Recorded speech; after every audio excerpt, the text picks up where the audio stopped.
A Bellevue teen is recovering from quite the ordeal after waking up to a stranger who was trying to kill him. Our Jacqueline Fernandez joins us now with what investigators say about the random attack. Lauren, John, the man arrested in that break-in is being held on $2 million bond for allegedly attempting to kill a young teen because of a demon in his head. Court records say Austin Hall left his parents' house on Monday after a fight involving Hall's belief the Antichrist returned. Officers said he told his mother if they didn't take him seriously, his younger brothers may die.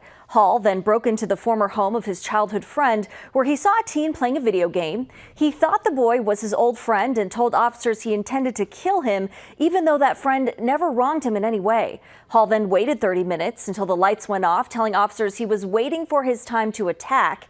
He woke up the 17-year-old, who reacted by punching Hall. That's when Hall claimed to have a gun and choked the teen. Hall was booked for strangulation, terrorist threats, assault, and attempted murder. He is scheduled to be back in court next month. Lauren. Jacqueline, thank you.